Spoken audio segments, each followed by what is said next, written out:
សូមគោរពអនុញ្ញាតជម្រាបសួរពុកម៉ែបងប្អូនទាំងអស់គ្នាវិលជួបគ្នាសារជាថ្មីជាមួយខ្ញុំបាទ admin ខ្មែរ198ប៉ុន្មានសប្តាហ៍មុននេះមិនបានចេញសាច់រឿងឲ្យពុកម៉ែបងប្អូនទាំងអស់គ្នាជាទីស្ដាប់ដោយសារតែមានបញ្ហាសុខភាព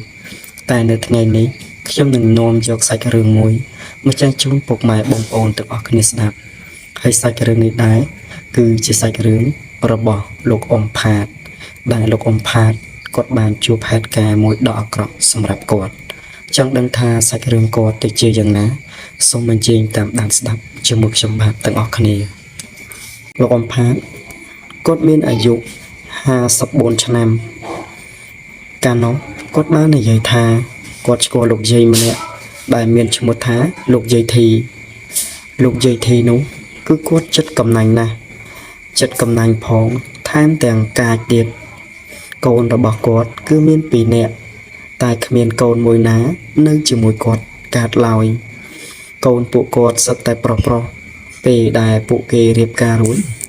គឺពួកគេតែងតែទៅនៅខាងប្រពន្ធគេអស់ព្រោះដោយសារតែយាយធីនេះគាត់បានជេរប្រដេញពួកគេនេះឯងទោះកូនប្រសាឬកូនប្រកើតខំធ្វើបែបណាក៏ដោយក៏គាត់នៅតែមិនពេញចិត្តដែរនិយាយរួមទៅគាត់នេះគឺមិនចូលចិត្តភាពប្រញ៉េរញ៉ៃនេះឯងតាំងពីពេលនោះមកកូនគាត់ក៏បាននាំគ្នាទៅនៅខាងប្រពន្ធអស់ហើយគាត់ក៏បានជេរប្រដេញកូនថាមិនបាច់មកមើលគាត់នោះទេទោះគាត់មានស៊ីអត់ស៊ីក៏ដោយពេលនោះលោកអ៊ំផាតគាត់ក៏បាននិយាយថានៅជុំវិញផ្ទះលោកយាយធីគឺតែងតែមានតំណាំរបស់គាត់មានដូចជាស្វាជាពិសេសដើមព្រីងនៅជុំវិញមុខផ្ទះតែម្ដងគាត់ថាមានថ្ងៃមួយក្មេងៗនៅក្នុងភូមិក៏បាននាំគ្នាទៅរើសក្តឹបស្វាយព្រីងឬក៏កទួតរបស់គាត់នៅក្នុងផ្ទះរបស់គាត់នោះគាត់តែងតែជេរប្រដេញក្មេងៗទាំងអស់នោះមិនឲ្យវារើសសំបីតែព្រីងធ្លាក់ទៅហើយនោះអ្នកភូមិទាំងអស់គ្នាតែងតែនាំគ្នាហាមកូនរៀងខ្លួនកុំឲ្យទៅផ្ទះលោកយាយធីនោះព្រោះថាលោកយាយធីនោះគាត់មិនឲ្យប៉ះរបស់គាត់នោះទេព្រោះគាត់នោះកំណាញ់ហើយចិត្តអាក្រក់ទៀតនៅថ្ងៃមួយរដូវខែព្រីងក៏ចាប់ផ្ដើមផ្លែពេលនោះក្មេងៗតែងតែទៅមើលដើមព្រីងលោកយាយធីវាដើរមើលបណ្ដាវារើសបណ្ដាពេលនោះលោកយាយធីបានចេញពីក្នុងផ្ទះក៏ស្រែកឲ្យពួកវាធ្វើឲ្យពួកក្មេងៗនោះរត់បះជើងបះដៃមិនត្រឹមតែក្មេងៗមិនបានបេះព្រីងរបស់គាត់ទេគាត់ក៏បានដើរទៅផ្ទះក្មេងៗនោះទៅប្រាប់ម៉ែឪក្មេងៗនោះទៀតថាកុំឲ្យកូនរបស់ពួកគាត់ទៅរើសព្រីងឬក៏ទៅបេះព្រីងនៅឯម្ដុំផ្ទះគាត់ទៀតបើសិនជាគាត់ឃើញសារក្រោយគាត់នឹងចាប់វាយឬក៏ចាប់ទៅប្តឹងនៅឯមេភូមិពិតជាមិនខានពេលនោះម្ដាយក្មេងៗក៏បាននាំគ្នានិយាយថាបាទយាយចាយាយមិនអីនោះទេចាំខ្ញុំប្រាប់កូនខ្ញុំឲ្យហើយខ្ញុំក៏មិនឲ្យកូនទៅផ្ទះលោកយាយទៀតដែរពេលនោះលោកយាយធីពេលដែលគាត់និយាយរួចបែបនេះគាត់ក៏បានធ្វើដំណើរត្រឡប់ទៅផ្ទះគាត់វិញទៅពីមួយថ្ងៃទៅមួយថ្ងៃលោកយាយធីគាត់តែងតែដើរបេះព្រីងជុំវិញផ្ទះរបស់គាត់យកទៅលក់នៅឯភូមិផ្សេងកង់កញ្ចាស់របស់គាត់មួយតែងតែដាក់កញ្ជើពីក្រោយរួចហើយក៏បានធ្វើដំណើរយកព្រីងរបស់គាត់ទៅលក់នៅឯផ្សារឬក៏ភូមិអ្នកដទៃចំណែកឯក្មេងៗក្នុងភូមិនោះនៅតាមវាលស្រែឬក៏តាមទួលឬក៏តាមព្រៃមិនសូវជាមានដើមព្រីងនោះទេគឺមានតែផ្ទះលោកយាយធីនេះមួយគត់សម្បូរដើមព្រីងពេលនោះក្មេងៗគ្រាន់តែបានឃើញលោកយាយធីជិះកង់ទៅលក់ព្រីងបាត់ទៅក្មេងៗក៏នាំគ្នា 3-4 នាក់ក៏បានដើរសំដៅទៅផ្ទះលោកយាយធីដើម្បីទៅរើសព្រីង ពេលនោះក្មេងៗក៏បានឡើងបេះព្រីងរបស់គាត់មិនត្រឹមតែក្មេងៗបេះនោះទេថែមទាំងវាលួចកាច់មែកគាត់ទម្លាក់មកទៀតពេលដែលក្មេងៗនោះបេះល្មមនឹងបានហូបហើយពួកគេទាំងអស់ក៏បានត្រឡប់មកផ្ទះវិញរៀងៗខ្លួនពេលនោះលោកយាយធីគាត់ក៏បានធ្វើដំណើរត្រឡប់មកពីលោកព្រីងរបស់គាត់វិញពេលនោះគាត់ក៏បានចូលទៅផ្ទះរបស់គាត់ហើយគាត់ក៏ដើរទៅមើលដើមព្រីងរបស់គាត់ស្រាប់តែពេលនោះគាត់ក៏បានឃើញមែកព្រីងឬក៏ស្លឹកព្រីងឬក៏ព្រីងខ្ចីៗធ្លាក់មកខាងក្រោមឡើងរញ៉េរញ៉ៃទាំងគាត់បេះម្ដងមិនហ៊ានកាច់មែកផងគាត់ដាក់បង្អោងឡើងរហូតទៅដល់ចុងមែកដើម្បីបេះយកតែក្របតែប៉ុណ្ណោះគាត់មិនហ៊ានកាច់មែកនោះទេពេលនោះលោកយាយធីគាត់ខឹងជាខ្លាំងទើបគាត់បានដើរជេរគេពេញភូមិតែម្ដងគាត់ដើរជេរពីផ្ទះមួយទៅផ្ទះមួយគាត់សួរថាតើមានកូនអ្នកណាទៅបេះព្រីងគាត់ឬអត់ពេលនោះអ្នកភូមិម្នាក់ចេញមកប្រងព្រាតដើម្បីមើលលោកយាយធីនេះជេរគេឯងកងកញ្ចាស់គាត់មួយគាត់ជិះជេរគេតាំងពីដើមភូមិដល់ចុងភូមិត្រឡប់មកវិញក៏គាត់នៅតែជេរទៀតពេលនោះអ្នកភូមិទាំងអស់គ្មានអ្នកណាត្រូវជាមួយគាត់នោះទេព្រោះថាគាត់កំណាញ់ហើយគាត់កាចទៀតអញ្ចឹងហើយអ្នកភូមិមិនហ៊ានទៅរកឬក៏ពឹងបើរកគាត់នោះឡើយទោះគាត់ឈឺឆ្កាត់អីក៏គ្មានអ្នកភូមិណាគេដឹងឮនោះដែរនៅថ្ងៃមួយលោកពូផាតគាត់ក៏បានដើរកាត់ផ្ទះរបស់លោកយាយធីដើម្បីធ្វើដំណើរទៅស្រែពេលដែលគាត់ដើរទៅដល់ដើមព្រីងរបស់លោកយាយធីគាត់ក៏បានអោនរើសព្រីងពី3គ្រាប់ដើម្បីដាក់ចូលមាត់ដើម្បីទំពាដើររហូតទៅដល់ស្រែគ្រាន់តែដាក់មាត់ចូលផ្លប់ព្រីងចូលមាត់ភ្លាមពេលនោះលោកយាយធីគាត់ក៏បានចេញមកពីក្នុងផ្ទះហើយស្រែកជំទាវជេរគាត់តែម្ដងពេលនោះលោកអំផាតគាត់ក៏បាននិយាយថាណែយាយអើយព្រីងនេះខ្ញុំមិនបានបេះទេព្រីងនេះវាជ្រុះតាមផ្លូវនោះឡើយអញ្ចឹងហើយខ្ញុំក៏រើសពី3គ្រាប់ធ្វើដំណើរទៅស្រែទៅពេលនោះលោកយាយធីគាត់ក៏បាននិយាយថាកុំឲ្យតាអញដឹងថាឯងបេះព្រីងអញបើឯងបេះប្រកាសណាអញនឹងប្តឹងយកលុយហើយវើយពេលនោះលោកអំផាតគាត់ក៏បាននិយាយថាទៅយាយខ្ញុំមិនខ្ពើមបេះព្រីងយាយឯងផងអ្នកណាមិនដឹងថាយាយឯងការពារព្រីងហើយក៏ការឆ្នះទៀតនោះខ្ញុំទៅហើយយាយខ្ញុំខ្ពើមបេះព្រីងយាយឯងណាពេលដែលឆ្លោះគ្នាតាំងតសៃកមួយសន្ទុះគាត់ក៏បានបែងចែកផ្លូវគ្នាទៅចំណែកឯលោកយាយធីគាត់ក៏បានរៀបចំបេះព្រីងរបស់គាត់ដើម្បីយកទៅលក់ទៀតពេលនោះគាត់ក៏បានឡើងទៅលើមែកព្រីងមួយពីចុងមួយទៅចុងមួយដើម្បីបេះព្រីងស្រាប់តែពេលនោះគាត់ក៏បានបេះព្រីងរួចរាល់គាត់ក៏បានរៀបចំដាក់កញ្ជើរបស់គាត់ហើយក៏បានធ្វើដំណើរចេញទៅលក់នៅឯផ្សារបាត់ទៅចំណែកឯក្មេងៗក្នុងភូមិគ្រាន់តែឃើញលោកយាយគាត់ជិះកង់ធ្វើដំណើរតាមផ្លូវកាត់មកផ្ទះរៀងៗខ្លួនរួចវាក៏ឃើញរួចហើយវាក៏នាំគ្នាដើម្បីទៅបេះព្រីងលោកយាយធីម្ដងទៀត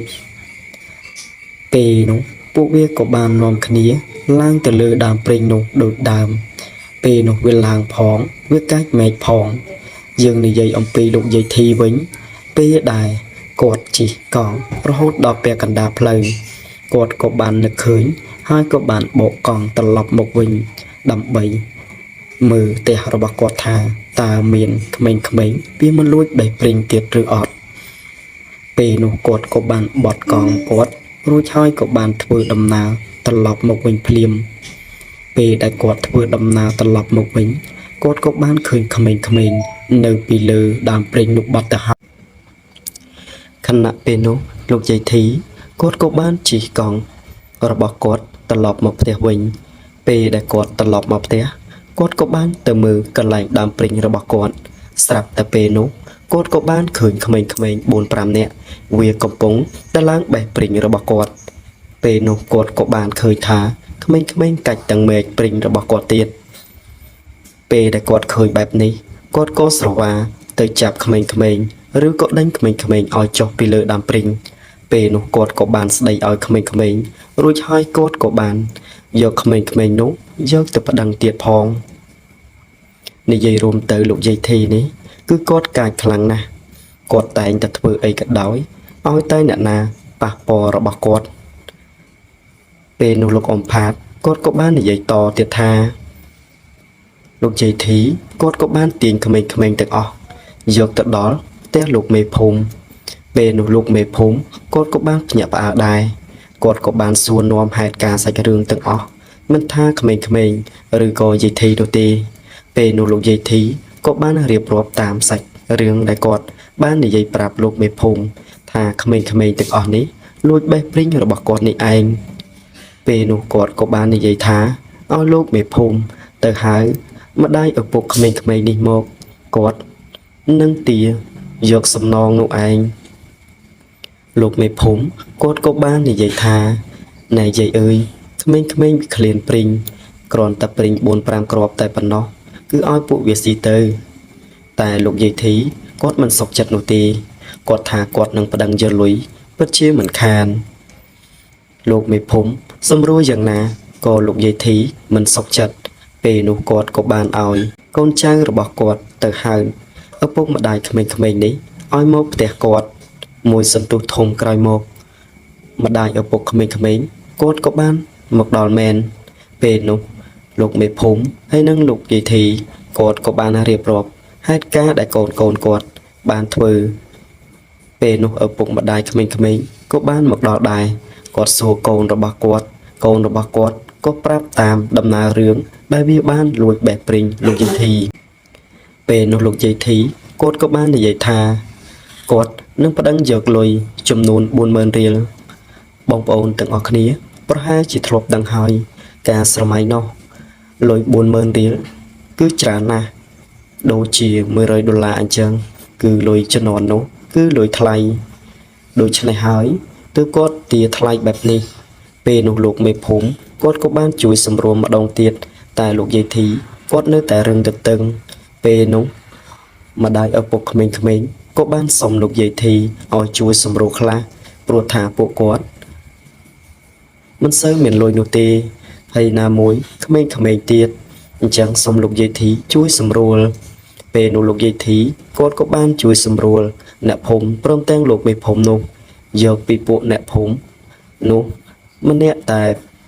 25000តែប៉ុណ្ណោះពេលនោះលោកអ៊ំផាតគាត់បាននិយាយថាការនោះ25000គឺច្រើនណាស់លុយចំនួននោះគឺមិនងាយរកបាននោះទេពេលនោះលោកយាយធីគាត់ក៏បាននិយាយថាខ្ញុំលើកលែងឲ្យតែម្ដងនឹងនោះទេបើសិនពួកក្មេងៗទាំងអស់នេះទៅបេះព្រីងខ្ញុំម្ដងទៀតខ្ញុំនឹងយកថ្លៃជាងនេះទៀតពេលនោះលោកមេភូមិគាត់ក៏បានជួយសម្រួលហើយនិយាយថាលែងមានលើកក្រោយទៀតហើយមិនអីនោះទេពេលនោះពេលដែលលោកមេភូមិគាត់សម្រួលរួចរាល់ក៏ឲ្យអ្នកភូមិត្រឡប់ទៅផ្ទះវិញទៅចំណែកឯឪពុកម្ដាយក្មេងៗចំនួន5នាក់នោះគាត់ក៏បានប្រដៅកូនគាត់ថាឈប់ឲ្យទៅលេងឬក៏ទៅបេះព្រីងនៅផ្ទះលោកយាយធីនឹងទៀតបើមិនដូច្នោះទេពួកគាត់នឹងដេញវាយហើយពេលនោះអ្នកភូមិទាំងអស់ក៏បាននាំគ្នាហាមកូនចៅទាំងអស់កុំឲ្យទៅលេងផ្ទះលោកយាយធីទៀតអ្នកភូមិតែងតែស្អប់លោកយាយធីដែលគាត់តែងតែកំណាញ់នេះឯងរយៈពេលប្រហែលជា1ខែពេលនោះគ្មានអ្នកភូមិណាទៅលេងគាត់ឬក៏ទៅសួរសុខទុក្ខគាត់ឡើយគឺគាត់នៅផ្ទះតែឯងនោះទេសូម្បីតែកូនចៅក៏មិនហ៊ានមកមើលគាត់ដែរនៅថ្ងៃមួយលោកអ៊ំផាតគាត់ក៏បានដេញគោរបស់គាត់ឆ្លងកាត់មុខផ្ទះលោកយាយធីពេលនោះគាត់ក៏បានឃើញលោកយាយធីកំពុងតែបេះព្រីងរបស់គាត់តែគាត់មិនហ៊ានរើសព្រីងលោកយាយធីទៀតទេ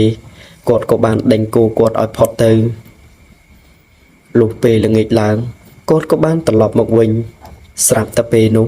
គាត់ក៏បានឃើញលោកយាយធីដេកនៅក្រោមដើមព្រីងបាត់ទៅហើយ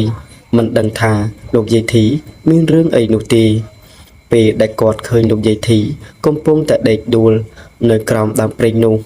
គាត់ក៏បានស្រែកសួរថាលោកយាយធីយ៉ាងម៉េចហើយមិនក៏មកដេកនៅដីវិញមិនក៏មិនងើបតែគាត់សួរយ៉ាងណាក៏លោកយាយធីមិនឆ្លើយនោះដែរពេលដែលគាត់ស្រែកសួរ 4-5 ដងមិនឮលោកយាយធីឆ្លើយបែបនេះគាត់ក៏រត់ចូលទៅមើលស្រាប់តែពេលនោះគាត់ក៏បានឃើញថាលោកយាយធីត្រូវបានធ្លាក់ពីលើដើមព្រីងស្លាប់បាត់ទៅហើយពេលដែលលោកអ៊ំផាតគាត់បានដឹងថាលោកយាយធីធ្លាក់ពីលើដើមព្រីងបាក់កកស្លាប់បែបនេះពេលនោះគាត់ក៏យកដំណឹងហ្នឹងទៅប្រាប់លោកមេភូមិឲ្យលោកមេភូមិប្រកោប្រកាសទៅហៅកូនចៅរបស់គាត់ពេលនោះលោកមេភូមិគាត់ក៏បានមកដល់ហើយក៏បានមើលសាកសពរបស់លោកយាយធីថាគាត់ពិតជាធ្លាក់ពីលើដើមព្រីងមែនពេលនោះលោកមេភូមិគាត់ក៏បានឲ្យអ្នកភូមិទាំងអស់មកជុំគ្នាដើម្បីជួយធ្វើជាកម្មវិធីបុណ្យសពឲ្យលោកយាយធីនេះអ្នកខ្លះក៏ទៅហៅកូនចៅរបស់គាត់ចំណែកឯអ្នកខ្លះទៀតក៏ទៅហៅលោកអាចារ្យចំណែកអ្នកខ្លះទៀតក៏ទៅរករបស់របរផ្សេងដើម្បីជួយគ្នាការជំនាន់នោះលោកយាយលោកតាប្រហែលជាធ្លាប់ដឹងហើយមានបុណ្យទានមួយគេតែងតែជួយគ្នាខ្លាំងណាស់ពេលខ្លះក៏មានអ្នកកំដររហូតដល់មកយប់តោភ្លឺទៀតដែរក៏ប៉ុន្តែចំណែកឯបុណ្យលោកយាយធីនេះវិញមិនសូវជាមានបងប្អូនប្រជាជនឬក៏អ្នកភូមិមកជួយគាត់នោះទេព្រោះថាគេស្អប់គាត់នេះឯងដូច្នេះហើយបុណ្យសពរបស់គាត់ក៏មិនសូវជាមានមនុស្សនោះដែរពេលដែលអ្នកភូមិបានទៅហៅកូនរបស់គាត់ពេលនោះកូនរបស់គាត់ក៏បានមកហើយក៏បានរៀបចំពិធីបុណ្យសពនោះឲ្យម្ដាយទៅចំណែកឯកូនរបស់គាត់ក៏បានសួរលោកមេភូមិពីហេតុការណ៍ដែលម៉ែគាត់បានធ្លាក់ពីលើដើមព្រីងពេលនោះលោកមេភូមិគាត់ក៏បានរៀបរាប់តាមសាច់រឿងរបស់គាត់ដែលគាត់បានសង្កេតឬក៏បានមើលជាមួយអ្នកភូមិនេះឯងពេលនោះកូនចៅក៏លែងសង្ស័យហើយក៏បានរៀបចំពិធីបុណ្យសពឲ្យលោកយាយធីទៅពេលដែលរៀបចំពិធីបុណ្យសពឲ្យលោកយាយធីនោះរឿងរន្ធត់គឺមិនទាន់កើតឡើងនោះទេកូនចៅទាំងអស់ក៏បាននាំគ្នាប្រារព្ធពិធីបុណ្យសពរហូតដល់7ថ្ងៃពេលដែលគោរពបុណ្យសព7ថ្ងៃរួចរាល់កូនចៅទាំងអស់គេក៏បានត្រឡប់ទៅផ្ទះវិញទុកផ្ទះលោកយាយធីចាក់សោចោលនៅឯផ្ទះគាត់នោះដដែលគ្មានកូនចៅណាមកនៅទីនោះឡើយតាំងពីពេលដែលធ្វើបុណ្យ7ថ្ងៃរួចកូនរបស់គាត់ក៏បានឆ្លៀតទៅប្រាប់លោកមេភូមិឲ្យជួយមើលផ្ទះសម្បែងរបស់គាត់ផងព្រោះថាគាត់នៅខាងប្រពន្ធឯណោះគាត់មិនបានមកនោះទេពេលដែលផ្ដាំលោកមេភូមិរួចរាល់កូនរបស់គាត់ក៏បានធ្វើដំណើរត្រឡប់ទៅផ្ទះទៅលុះពេលយប់ឡើងលោកអ៊ំផាតគាត់ក៏បានអង្គុយនៅកម្មសណ្ដាមុខផ្ទះស្រាប់តែពេលនោះគាត់ក៏បានសម្លឹងមើលទៅផ្ទះលោកយាយធីស្រាប់តែពេលនោះគាត់ក៏បានឃើញស្រមោលខ្មៅដើរជុំវិញផ្ទះលោកយាយធីពេលដែលដើរទៅវិញទៅមកបែបនេះគាត់ក៏មិនបានសង្ស័យអ្វីដែរគាត់ត្រឹមបានតែញីភ្នែកពេលនោះស្រមោលក៏ស្រាប់តែបាត់ទៅពេលនោះលោកអ៊ំផាតគាត់ក៏បាននិយាយថាប្រហែលជាគាត់ព្រើភ្នែកហើយបានជាមើលឃើញបែបនេះលុះពេលប្រឡងបាន 2-3 ថ្ងៃក្មេងៗដែលវាធ្លាប់តែបេះព្រីងលោកយាយធីវាក៏បានពិភាក្សាគ្នាម្ដងទៀតថាពេលនេះលោកយាយធីមិននៅនោះទេហើយផ្ទះនោះក៏ទុកចោលដែរអញ្ចឹងពួកយើងនាំគ្នាទៅបេះព្រីងគាត់ទៀតអីក្មេងៗ 4-5 នាក់ក៏បានសម្រេចចិត្តហើយក៏បាននាំគ្នាដើរទៅបេះព្រីងលោកយាយធីនោះទៀតពេលដែលក្មេងៗ 4-5 នាក់នោះវាកំពុងតែឡើងបេះព្រីងនោះពេលនោះស្រាប់តែមានខ្យល់បក់មកមួយវឹបធ្វើឲ្យដើមព្រីងក៏ចាប់ផ្ដើមរង្គើក្មេងៗក៏ចាប់ផ្ដើមតោងដើមព្រីងស្រាប់តែពេលនោះក្មេងៗទាំងអស់នោះក៏បានឮសំឡេងស្រែកចេញពីក្នុងផ្ទះថា ណែអាក្មេងៗតើអ្នកណាឲ្យឯងមកបេះព្រីងរបស់អញឆាប់ចុះភ្លាមបើមិនដូច្នោះទេយើងនឹងកាច់បំបាក់កពួកឯងទាំងអស់ក្មេងៗគ្រាន់តែឮបែបនេះភ្លាមក្មេងៗក៏ចាប់ផ្ដើមលោតចុះពីលើដើមព្រីងម្នាក់មួយរត់សំដៅទៅផ្ទះពេលដែលទៅដល់ផ្ទះខ្លួនក្មេងៗទាំងអស់នោះក៏ចាប់ផ្ដើមញាក់ញ័រអ្នកខ្លះក៏ក្តៅខ្លួនអ្នកខ្លះក៏ញាក់អ្នកខ្លះក៏រកម៉ែឪពេលដែលក្មេងៗរត់ទៅដល់ផ្ទះនោះពេលនោះម្ដាយឪពុកក៏បានសួរថាណែកូនតើកូនកាត់ថៃហើយរត់មកពីណារហេបរហូបយ៉ាងនេះពេលនោះស្រាប់តែក្មេងម្នាក់នោះក៏បាននិយាយថាបាទពុកខ្ញុំទើបតែមកបេះព្រីងនៅផ្ទះលោកយាយធីស្រាប់តែខ្ញុំពុំតែបេះជាមួយនឹងពួកម៉ាក់របស់ខ្ញុំពេលនោះក៏បានឮសំឡេងចេញមកពីក្នុងផ្ទះគ្រាន់តែឮបែបនេះឪពុកម្ដាយក៏បាននិយាយថាណែយើងបានហាមឯងហើយម្ដេចក៏ពួកឯងនៅតែទៅទីនោះទៀតតើឯងមិនដឹងថាយាយនោះកាចទេអីព្រលឹងរបស់គាត់ក៏មិនតន់ទៅណាដែរពេលនោះក្មេងៗក៏វាចាប់ផ្ដើមខ្លាចហើយលែងហ៊ានដើរចេញក្រៅផ្ទះទៀតលោកពេលយប់ឡើងលោកយាយធីក៏ចាប់ផ្ដើមចេញលងឆ្កែលូតាំងពីដើមភូមិដល់ចុងភូមិសំឡេងស្រែកធ្ងោសំឡេងស្រែកជេរក៏ចាប់ផ្ដើមបន្លឺចេញមកជាពិសេសផ្ទះដែលមានក្មេងៗទៅបេះដើមព្រីងរបស់គាត់ពេលនោះលោកពូផាតគាត់ក៏បាននិយាយថាលោកយាយធីបានទៅហៅពួកគេទៅដល់ក្នុងផ្ទះពេលដែលហៅពួកគេបែបនេះម្ដាយឪពុកក៏បានចេញមកឃើញលោកយាយធីកំពុងតែបក់ដៃនៅក្រៅលបងហើយចង្អុលមុខពួកគាត់ថាឈប់ឲ្យកូនទៅបេះព្រីងផ្ទះគាត់បើមិនដូច្នោះទេគាត់នឹងកាច់បំបាក់កឲ្យងាប់អស់តែម្ដងក្មេងចំនួន5នាក់ក៏បានឪពុកម្ដាយក៏ចំនួន5គ្រួសារក៏ចាប់ផ្ដើមដូចគ្នាពេលនោះក្មេងៗក៏ចាប់ផ្ដើមញាក់ញ័រចាប់ផ្ដើមព្រឺលងាខ្លាចលោកយាយធីនោះឯងពេលដែលខ្លាចបែបនេះពេលនោះឪពុកម្ដាយក្មេងៗដែលទៅបេះព្រីងនោះក៏ចាប់ផ្ដើមបិទធូបសូមខមាទោសដល់លោកយាយធីកុំឲ្យលងប្រឡាចក្មេងៗនេះទៀតអីព្រោះថាវាខ្លាចហើយគាត់ក៏មិនឲ្យក្មេងៗទាំងអស់នេះទៅបេះព្រីងរបស់គាត់ទៀតដែរពេលនោះឪពុកម្ដាយទាំងអស់ក៏បានបញ្ជូនក្មេងៗទៅវត្តដើម្បីស្រោចទឹកនោះឯងពេលនោះលោកអ៊ំផាតគាត់ក៏បាននិយាយថាពេលដែលឪពុកម្ដាយយកក្មេងៗយកទៅស្រោចទឹកនៅឯវត្តរួចរាល់អស់ពេលនោះលោកយាយធីក៏នៅតែចេញលើងពេលខ្លះគាត់ក៏បាននិយាយថានៅថ្ងៃមួយលោកអ៊ំផាតគាត់ក៏បានដឹកគោរបស់គាត់ឆ្លងកាត់មុខផ្ទះលោកយាយធីស្រាប់តែពេលនោះគាត់ក៏បានឃើញលោកយាយធីកំពុងតែអង្គុយនៅលើមែកព្រីងសួរមកគាត់ថាតើគាត់យកគោទៅឯណាគ្រាន់តែគាត់ឮសំឡេងបែបនេះភ្លាមលោកអ៊ំផាតគាត់ក៏បាន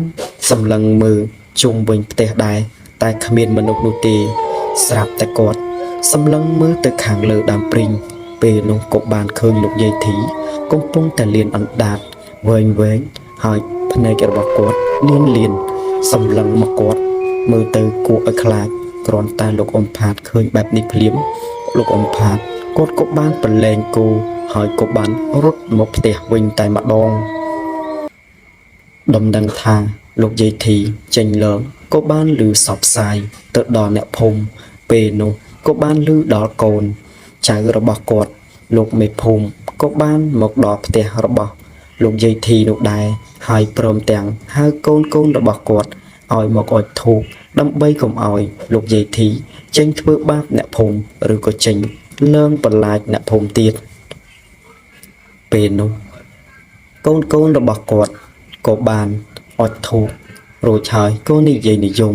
ថាកុំឲ្យលោកយាយធីនេះចេញមកលើងអ្នកភូមិទៀតពេលដែលអុជធូបរួចរាល់កូនចៅរបស់គាត់ក៏បានត្រឡប់ទៅផ្ទះវិញទៅពេលយប់ក៏បានមកដល់លោកអ៊ំផាតគាត់បាននិយាយថា នៅថ្ងៃយប់ដែលអុចធោករួចរាល់នោះសំឡេងឆ្កែព្រុសឬក៏សំឡេងគាត់ស្រែកឬក៏សំឡេងគាត់ធ្ងរក៏លេចបន្លឺឡើងទៀតហើយផាតគាត់ក៏បាននិយាយថាតាំងពីអុចធោកសុំគាត់រួចរាល់មកចាប់ពីពេលនោះមកលោកយាយធីគាត់លែងបង្ហាញខ្លួនឲ្យអ្នកភូមិឃើញទៀតហើយលុះត្រាតែយើងទៅបេះបោចរបស់គាត់ទើបគាត់បង្ហាញខ្លួនឲ្យឃើញ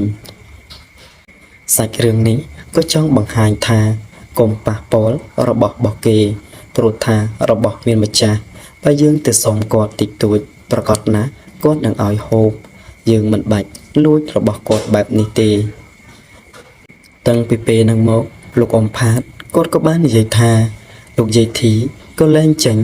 ឡើងបន្លាចអ្នកភូមិទៀតដែរចំណែកឯអ្នកភូមិក៏មិនសូវហ៊ានទៅផ្ទះរបស់គាត់នោះដែរតែបច្ចុប្បន្ននេះផ្ទះរបស់គាត់ក៏បានត្រូវរុះរោ